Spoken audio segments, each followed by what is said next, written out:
Hello guys, welcome back to my channel at ಮಣಿಕಾರ್ತಿ7. ಎಲ್ಲರೂ ಹೇಗಿದ್ದೀರಾ? ಇವತ್ತಿನ ವಿಡಿಯೋನಲ್ಲಿ ನಾವು ಮೆಂತ್ಯ ಬಾತ್ ಮಾಡೋದು ಹೇಗೆ, ಅದಕ್ಕೆ ಬೇಕಾಗುವ ಪದಾರ್ಥಗಳು, ಮಾಡುವ ವಿಧಾನ ಏನು ಅಂತ ನೋಡ್ಬೇಡ ಬನ್ನಿ. ತುಂಬಾ ಈಸಿಯಾಗಿ, ಸಿಂಪಲ್ಲಾಗಿ, ಟೇಸ್ಟಾಗಿರುತ್ತೆ. ಒಮ್ಮೆ ನೀವು ಈ ರೀತಿ ಟ್ರೈ ಮಾಡಿ ನೋಡಿ, ಹೇಗಿತ್ತು ಅಂತ ಕಮೆಂಟ್ ಸೆಕ್ಷನಲ್ಲಿ ಕಮೆಂಟ್ ಮಾಡಿ. ನಮ್ಮನೆಯಲ್ಲಿ ಆಯಿಲ್ ಮೀಡಿಯಮ್ ಆಗಿ ಇರಬೇಕು. ಹೆಚ್ಚು ಆಯಿಲ್ ಇದ್ದರೆ ನಮ್ಮ ಮನೆಯವರು ಇಷ್ಟಪಡೋದಿಲ್ಲ. ಅದಕ್ಕೋಸ್ಕರ ಈ ಸೌಟ್ ಬಂದು 2 ಟೇಬಲ್ ಸ್ಪೂನ್ ಇಡಿಸುತ್ತೆ. ಒಂದು ಚಿಕ್ಕ ಸೌಟ್ ಇದು 2 ಟೇಬಲ್ ಸ್ಪೂನ್ ಆಯಿಲ್ ಇಡಿಸುತ್ತೆ. ಅಂಥದ್ದು 2 ಹಾಕ್ಕೊತಾ ಇದ್ದೀನಿ ಅಂದರೆ 4 ಟೇಬಲ್ ಸ್ಪೂನ್ ಆಯಿಲ್ ಹಾಕ್ಕೊಳ್ಳಿ ನೀವು. ಎಣ್ಣೆ ಕಾದ ನಂತರ ಸಾಸಿವೆ ಒಂದು ಇಂಚಷ್ಟು 2 ಚಕ್ಕೆ ಹಾಕ್ಕೋತಾ ಇದ್ದೀನಿ. ಹಾಗೆ ಲವಂಗ ಒಂದು 4. ಇದಕ್ಕೆ ಹಸಿಮೆಣ್ಸಿನ್ಕಾಯಿ ಕೂಡ ಹಾಕ್ಕೊತೀನಿ. ಹಸಿಮೆಣ್ಸಿನ್ಕಾಯಿ ಒಂದು 3 ಹಸಿಮೆಣ್ಸಿನ್ಕಾಯಿ ಕಟ್ ಮಾಡಿರೋದು ಹಾಕ್ಕೊತಾ ಇದ್ದೀನಿ. ಬಿಡಿಸಿರೋದು ಬೆಳ್ಳುಳ್ಳಿ 2 ಗಡ್ಡೆ ಜಜ್ಜಿರೋದು ಹಾಕ್ಕೊತಾ ಇದ್ದೀನಿ. ಹಾಗೆ ಶುಂಠಿ ಕೂಡ ಒಂದು ಇಂಚಷ್ಟು ಶುಂಠಿ ಒಟ್ಟು ತೆಗೆದು ಅದು ಜಜ್ಜಿರೋದು ಹಾಕ್ಕೊತಾ ಇದ್ದೀನಿ.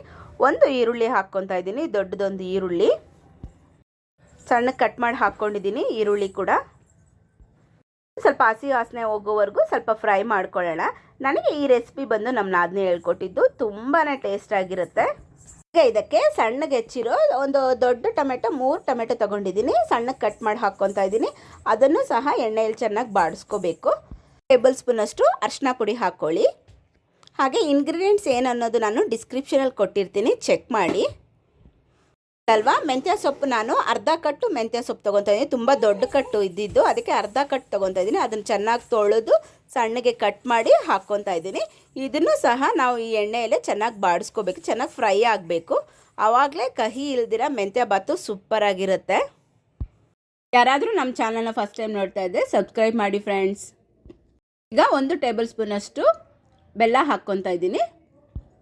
ಹಾಕೋದ್ರಿಂದ ಉಪ್ಪು ಖಾರ ಎಲ್ಲ ಸಮ ಮಾಡುತ್ತೆ ಅಂತ ಹೇಳ್ತಾರೆ. ಯಾವುದೇ ಒಂದು ಅಡುಗೆಗೆ ಒಂಚೂರು ಬೆಲ್ಲ ಬಿದ್ದರೆ ಆ ಟೇಸ್ಟೇ ಬೇರೆ. ನಾವು ಹಸಿಮೆಣ್ಸಿನ್ಕಾಯಿ ಹಾಕಿರೋದ್ರಿಂದ ಸ್ವಲ್ಪ ಖಾರದ ಪುಡಿ, 1 ಟೇಬಲ್ ಸ್ಪೂನ್ ಖಾರದ ಪುಡಿ ಹಾಕ್ಕೊಂಡು ಇದನ್ನು ಸಹ ಚೆನ್ನಾಗಿ ಮಿಕ್ಸ್ ಮಾಡಿ. ಆಲ್ರೆಡಿ ನಾನು ಅಕ್ಕಿನ ಒಂದು 300 ಗ್ರಾಮ್ ಅಷ್ಟು ಅಕ್ಕಿ ತೊಗೊತಾ ಇದ್ದೀನಿ. ಅಂದರೆ ಅಳತೆ ಪ್ರಕಾರ 1 ಲೋಟಗೆ 2 ಲೋಟ ನೀರು ಹಾಕ್ಕೊಂಡು 10 ಮಿನಿಟ್ಸ್ ಮುಂಚೆನೇ ನಾನು ನೆನೆಸಿಟ್ಟಿದ್ದೆ. ಆ ಅಕ್ಕಿನ ಕೂಡ ಹಾಕ್ಕೊತಾ ಇದ್ದೀನಿ. 1 ಲೋಟಗೆ 2 ಲೋಟ ಅಷ್ಟು ನೀರು ಹಾಕ್ಕೊಂಡಿದ್ದೀನಿ. ಈಗ ನೋಡೋದಕ್ಕೆ ಎಷ್ಟು ಕಲರ್ಫುಲ್ಲಾಗಿ ಕಾಣಿಸ್ತಾ ಇದೆಯಲ್ಲ, ತಿನ್ನೋದಕ್ಕೂ ಅಷ್ಟೇ ಟೇಸ್ಟ್ ಆಗಿರುತ್ತೆ. ಈಗ ನಾವು ಇದಕ್ಕೆ ರುಚಿಗೆ ತಕ್ಕಷ್ಟು ಉಪ್ಪು ಹಾಕ್ಕೊಳ್ಳೋಣ. ಉಪ್ಪು ಹಾಕ್ಕೊಂಡಿದ ನಂತರ ನಾನು ಕುಕ್ಕರ್ ಲಿಡ್ನ ಕ್ಲೋಸ್ ಮಾಡಲ್ಲ. ಒಂದು ಕುದಿ ಬಂದ ಮೇಲೇ ನಾನು ಕುಕ್ಕರ್ ಲಿಡ್ನ ಕ್ಲೋಸ್ ಮಾಡೋದು. ಯಾಕೆ ಅನ್ನೋದು ಈ ಟಿಪ್ ನಿಮ್ಮ ಹತ್ರನೂ ಶೇರ್ ಮಾಡ್ತೀನಿ. ಒಂದು ಕುದಿ ಬರೋವರೆಗೂ ಇದ್ದರೆ ಉಪ್ಪು ಕರಗುತ್ತಲ್ಲ, ಉಪ್ಪು ಕರಗಿದ ಮೇಲೆ ಆ ನೀರನ್ನು ನಾವು ಒಂಚೂರು ತಗೊಂಡು ಟೇಸ್ಟ್ ನೋಡಿದ್ರೆ ಉಪ್ಪು ಸರಿ ಇದೆಯಾ ಇಲ್ಲ ಅಂತ ಇಲ್ಲೇ ಗೊತ್ತಾಗ್ಬಿಡ್ತದೆ. ನಾವು ವಿಸಿಲ್ ಆದ ನಂತರ ನಾವೇನು ಚೆಕ್ ಮಾಡೋ ಅವಶ್ಯಕತೆ ಇರಲ್ಲ. ಇವಾಗಲೇ ಚೆಕ್ ಮಾಡಿಕೊಂಡ್ರೆ ಉಪ್ಪು ಖಾರ ಎಲ್ಲ ಕರೆಕ್ಟಾಗಿ ಇದೆಯಾ ಇಲ್ಲ ಅಂತ ಗೊತ್ತಾಗ್ಬಿಡ್ತದೆ. ಇವಾಗ 3 ವಿಸಿಲ್ ಬರ್ತಾ ಇದೆ. ವಿಸಿಲ್ ಆರಿದ ನಂತರ ನಾವು ಇದನ್ನೆಲ್ಲ ಕಲ್ಸಕ್ಕೆ ಹೋದರೆ, ಉಪ್ಪೇನಾದರೂ ಹಾಕಿ ಕಲ್ಸಕ್ಕೆ ಹೋಗಿದ್ದೀವಿ ಅಂದರೆ ಒಂದೊಂದು ಹತ್ರ ಉಪ್ಪಾಗಿರ್ತದೆ, ಒಂದು ಹತ್ರ ಉಪ್ಪು ಈವನ್ ಆಗಿ ಸ್ಪ್ರೆಡ್ ಆಗೋಕ್ಕಾಗಲ್ಲ. ಅದೇ ನಾವು ನೀರನ್ನು ಚೆಕ್ ಮಾಡಿದಾಗ ಉಪ್ಪು ಈವನ್ ಆಗಿ ಸ್ಪ್ರೆಡ್ ಆಗಿರುತ್ತೆ. ಹಾಗೆ ಟೇಸ್ಟ್ ಕೂಡ ಚೆನ್ನಾಗಿರುತ್ತೆ. ಆಗಿದೆ, ಮೆಂತ್ಯ ಬಾತ್ ರೆಡಿ ಆಗಿದೆ. ಎಲ್ಲನ ಚೆನ್ನಾಗಿ ಮಿಕ್ಸ್ ಮಾಡಿಕೊಂಡು ಅಷ್ಟೇ ಸರ್ವ್ ಮಾಡಿಕೊಂಡ್ರೆ ನಮ್ಮ ಬಿಸಿ ಬಿಸಿ ಮೆಂತ್ಯ ಬಾತು ರೆಡಿ ಆಗಿದೆ. ಈ ರೀತಿ ನೀರಿಗೆ ಚೆಕ್ ಮಾಡೋದು ಸಹ, ಉಪ್ಪನ್ನು ಚೆಕ್ ಮಾಡೋದು ಕೂಡ ನಮ್ಮ ನಾದಿನೇ ಹೇಳ್ಕೊಟ್ಟಿದ್ದು.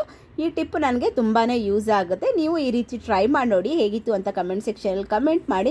Thank you for watching guys. Bye. See you in the next video.